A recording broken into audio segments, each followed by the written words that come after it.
धन है गिरौदपुरी धाम, धन धन है गिरौदपुरी धाम, सदा के झंडा लहरात जी। धन धन है गिरौदपुरी धाम, धन धन है गिरौदपुरी धाम, सदा के झंडा लहरात जी।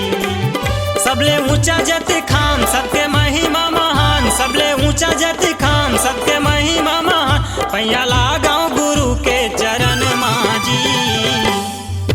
धन धन है गिरौदपुरी धाम, सदा के झंडा लहरात जी। धन धन है गिरौदपुरी धाम, सदा के झंडा लहरात जी।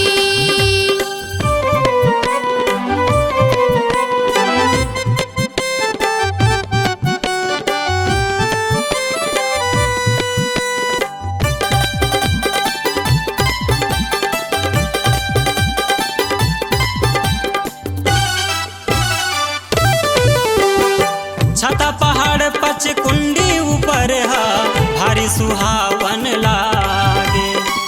अमृत कुंड के पानी ल पी के, मन की प्यास बुझा ले।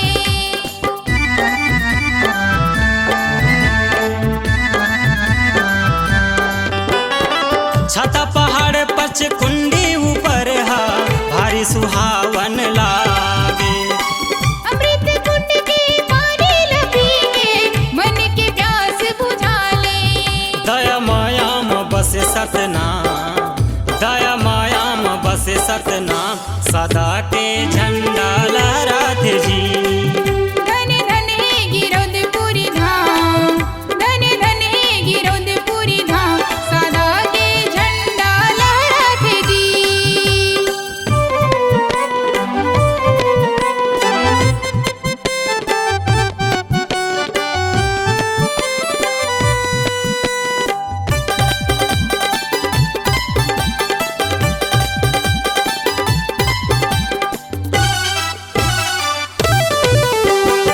खड़वा तेलासी भंडार पुरी माँ, सत के डहर बताई से।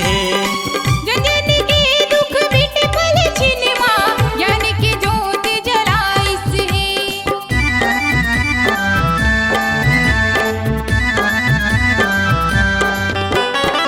खड़वा तेलासी भंडार पुरी माँ, सत के डहर बताई से।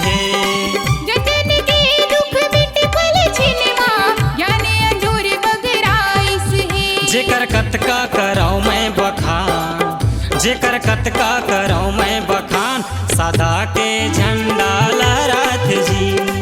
धन धन है गिरौदपुरी धाम, धन धन है गिरौदपुरी धाम, सदा के झंडा लहरात जी। सबले ऊंचा जत खाम सबके महिमा महान, सबले ऊंचा जत खाम सबके महिमा महान, पैया लगाओ गुरु के चरण माजी।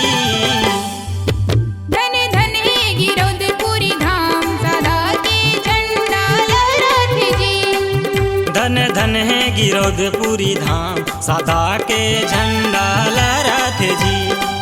धन धन है गिरौदपुरी धाम, सदा के झंडा लहरात जी। सदा के झंडा लहरात